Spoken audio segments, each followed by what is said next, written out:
Well, it has been quite a long time. I've been doing this for months now, getting regular parts done every week, and here it is, the final part, the big finale of Summoner. And what's a nice touch here is that in the artwork, Summoner Joseph is wearing his Summoner plate mail, and that's an item I managed to get in the game, so yeah, thanks to me, the artwork matches the gameplay. And again, using concept art in your game, it does show that this game was unfortunately rushed. And I do like the final result. It's a game I do enjoy a lot, but yeah, you can see the rough edges here and there. Oh no, we're in Lost. It's the black smoke creature. In the twilight of the third Arenuket, the goddess Lahara. Now this is Marshival. I think that's how you pronounce it. Oh shit, son. More dragons, Hey, that's a statue of me. and one summoner. And yes, this is a really good final setting for the finale. The Temple of Uraf, where all the lore of the gods were foretold. I am Bakibal, the demon of That and it is a good I do not fear you. it is a good setting in general. Elsadonna has This revealed big to me great the church origin here. of her power. Indeed, we are rivers from the same source. I like this demon here, he's so pleased with himself. God of Sudani, a god at war with himself, creator and destroyer. And he's just filling you in on the backstory. And again, I did put all these cutscenes in a separate playlist, so you can watch them without this When I have commentary. vanquished you, it will be Which you might as well, because it's not too interesting what I'm saying. But in the Forge of Urath, the Nine shall become one, as the Elsadonna has that's it, foretold. Joseph. That's pretty much the plot here. 9 will become 1. Joseph, with 4 dragons and now soon to be 4 demons, he can choose to become the god Uraf, who looks like this person here. Yep, that's the thing with this demon fight. It has 3 stages, and first up, it's this Uraf creature, or Dark Uraf, I would say, which does make sense because Joseph is meant to be the god Uraf reborn, and the demon is part of him. Now, as for this boss fight here, not really much I can say. Just use whatever tactics you have at hand. And, well, not to sound too complacent, but it sort of does play itself in a way. Like, I attack with Jakar here, and Joseph and Rosalind will cast spells, and Felice will also attack. And, you know, you might think Felice with her backstab ability wouldn't be much good in this boss fight, but she does have her uses. She's still important. And now something this guy will do here is just fly up on these balconies. And yeah, not really much you could do. You just chase after him and attack him. Now, not to say this Uraf being here isn't too much of a threat, but I think at this point the Black Knights here are, in a way, more of a problem. If you don't take them out, they will whittle down your party. And see, even at the final stage of the game, Felice's backstab ability is still handy.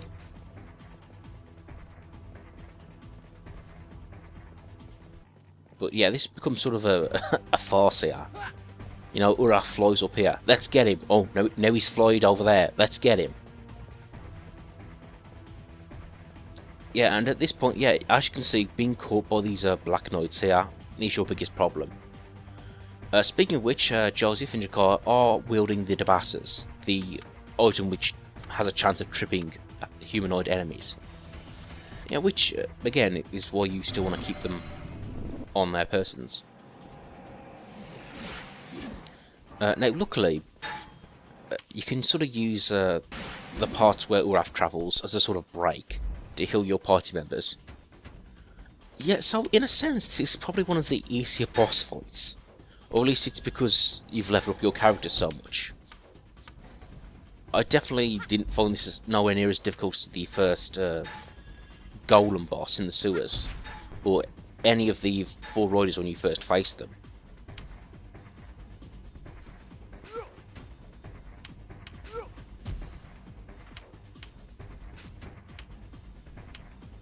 And another thing about these Black Knights is they have an attack which causes you to sleep or be paralysed, which is a really tricky status move. And all I can say is that that can give you trouble. More trouble than Uraf himself. But, yeah, there you go. And yeah, I am glad these Black Knight enemies only get introduced near the very end of the game. If they were prolific in a previous dungeon, and there he goes again. You know, in a practice run, I did manage to beat this guy, or at least this phase, the boss fight, in under 2 trips.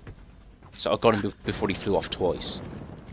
But I think with that, I got lucky with the critical hit on Jakar here.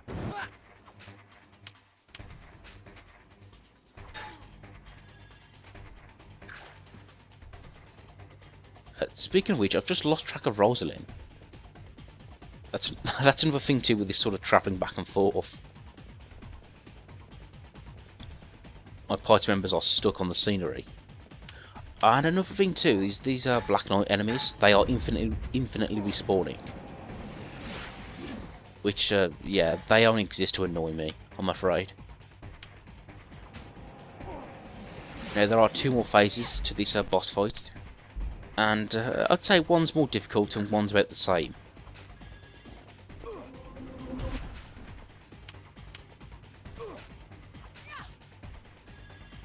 See, this guy's just stalling the boss fight here.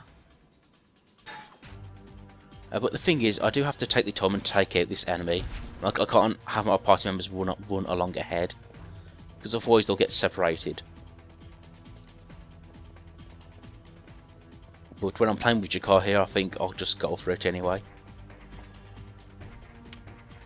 Oh, that's his name, Evil Uraf.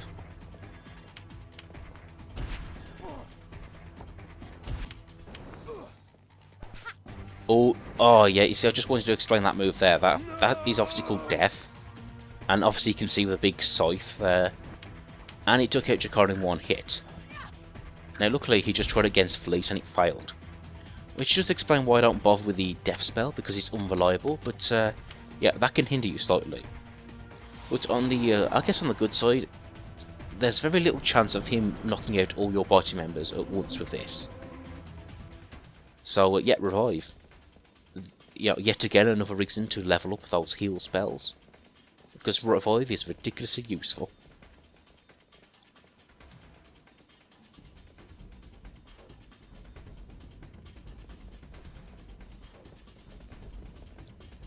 Yeah, and at this point I'm thinking, where's Fleece?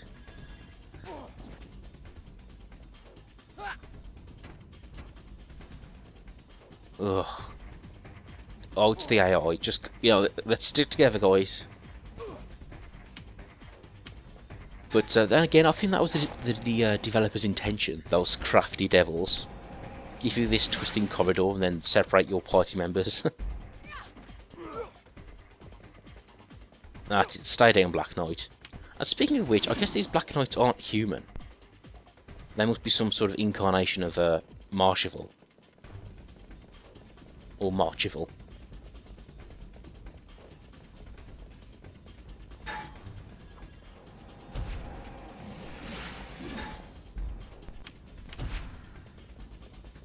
Now, as for magic, I'm not sure how he is against magic. You can see in this game you can mainly go by physical moves most of the time. And with just a few more hits, I should be able to take him out.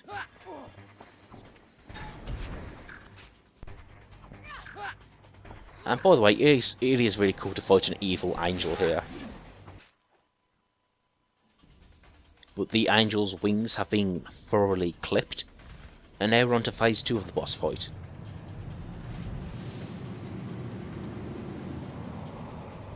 Evil Joseph. Dun dun dun. It's okay, all we need to do to defeat this guy is to repeatedly use Din's fire. Or crouch and sort of, you know, attack his knees. But, look at me making Legend of Zelda references. I like saying that every Nintendo character does seem to have a dark side. There's like a Shadow Mario. There's a Dark Samus. But anyway, back to this boss fight, and yes, I will be using the backstab to cheese my way through it. Now, as you can see in the bottom corner there is the Black Fire Elemental, and that's the thing. During this part of the boss fight, he will use the summons against you. But like I said, the summons aren't really that powerful. And honestly, the thing is, you're better off letting him use the Blackfire Elemental here, rather than summon a more powerful creature. Oh, and that's not, speaking of summons, you might have noticed I haven't summoned an ally to help me yet. Well, I will soon, but you know, there's a time and place for it.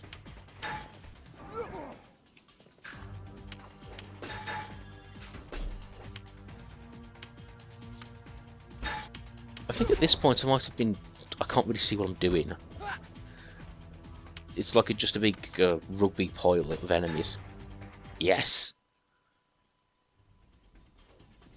But he's not quite done yet. We now move on to the final and the most demonic form. Ugh, maybe I should have used this form in the beginning. And yet now out of the three forms, I guess this is meant to be the most intimidating, but honestly, I think it's the least interesting. But just because we've had 3 demon fights like this before. In fact, really, I think this should have been his first phase. Oh, this special item here, it's the Sword of the Summoners. He drops this as Evil Joseph. It's an item you can only get here, and essentially, you can only use this for the last part of the boss fight. And it is the reason why you needed to level up Joseph's sword skills and heavy arm skills. It's a very special sword with 150 power. But you see, you need your heavy arms up to 9 to equip this weapon. Yep, and it's only used for this boss fight. And you can't even take it out with you. Now, as for summons, I summon the Jade Golem once again, because, again, the Jade Golem is immune to knockdown abilities, which all these demon bosses like to spam. Now, I'm trying to look at how much damage this Sword of the Summoners actually does.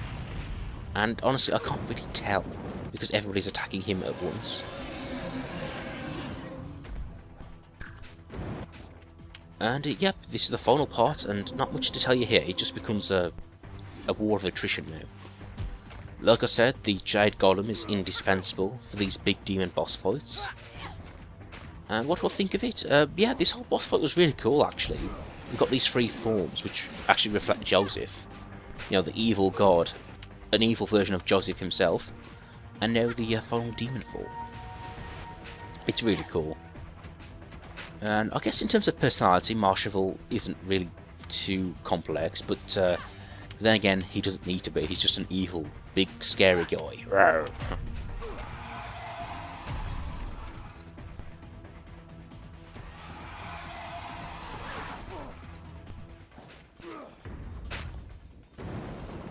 And down he goes.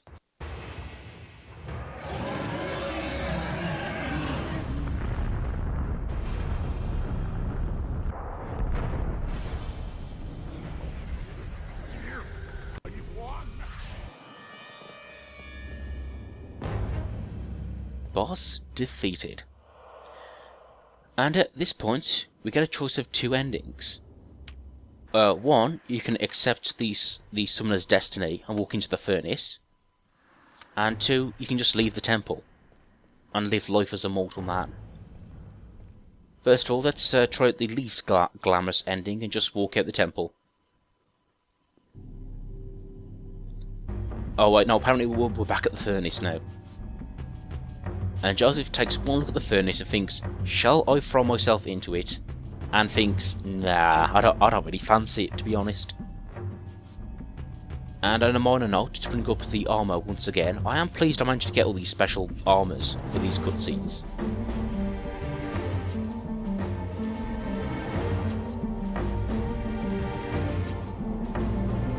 And he's like, nah. No, I like how Joseph is a hero, but his design still makes his face look a bit emaciated. Or, you know, he's a bit thin.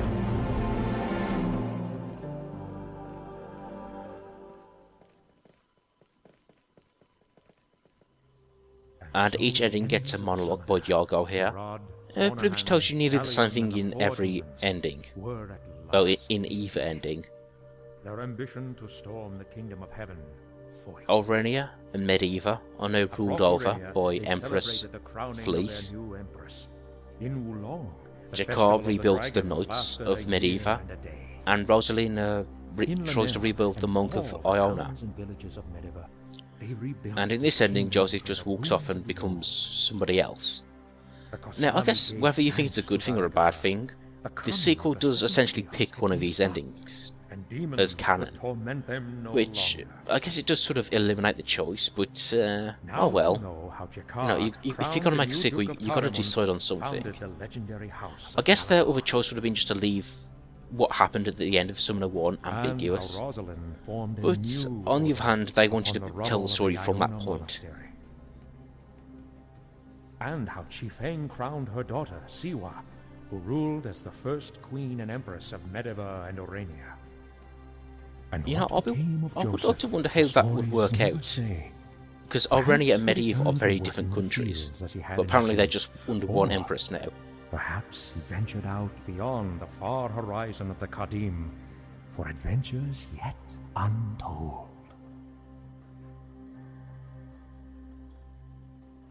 Well, that's how it could have happened.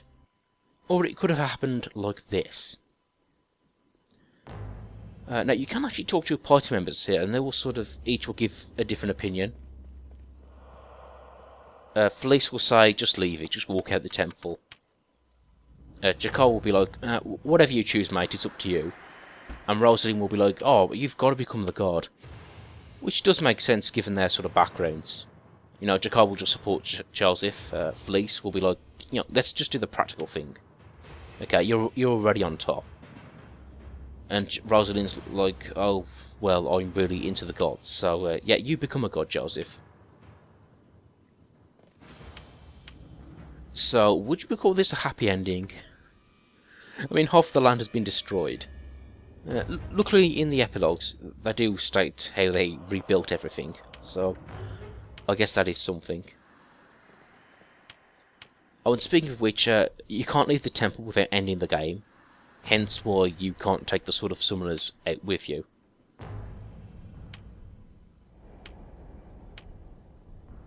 Yeah, but this time round, let's do the cool thing. Oh, and there's still some purple smoke left over from the Blackfire Elemental. Fair enough. Oh, I just realised we have the image of him with the angel wings. Subtle.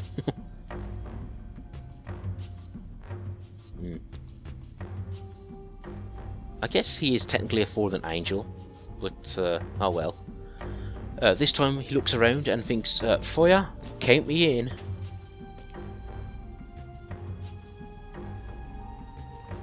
I immediately regret this. Ah! It burns! It burns! Ah! But no demons are released this time.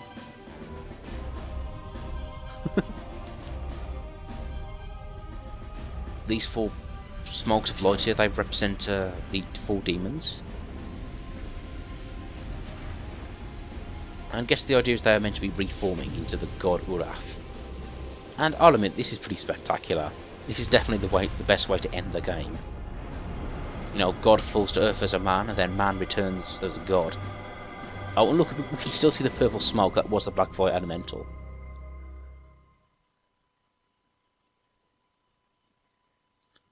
And now we get nearly the same epilogue. And so the enemies of the Summoner, Murad, Sornahan, Galleon, and the four demons, Medivh and Orania are now under Empress Felice, and they are rebuilt. Jakar rebuilt the Order of the Knights, and Rosalind rebuilt the Monastery of Iona. And if you're wondering, in the sequel we do get to see all these characters again and find out how they got on. And all the towns and villages of Medivh, which is nice. rebuilt their kingdom from the ruins of the old. Of course we see the... You know, it would have been nice to see the rebuilt Medivh with actual game assets, rather than concept art. But you know, whether it's intentional or not, it does give a sort of storybook feel to it. Now you know how Jakar, crowned the new Duke of Taramund, founded the legendary House of Galador. And Durgan is still there, And waiting how for Rosalind his lucky formed a charm. new order upon the rubble of the Iona Monastery. And how Chifeng crowned her daughter, Siwa, who ruled as the first queen and empress of Medivh and Orania. And that's it for now. I've really enjoyed this game. It's really special. It's definitely a part of my childhood, and Father of the Sudani, yeah, even though it's got a few flaws here and there, I still really like it and I really enjoyed it. spires of heaven. I will be doing the sequel one day, but until then we now have the credits. And by the way, you might want to read the credits because there are a few personal messages in there, which I found quite touching.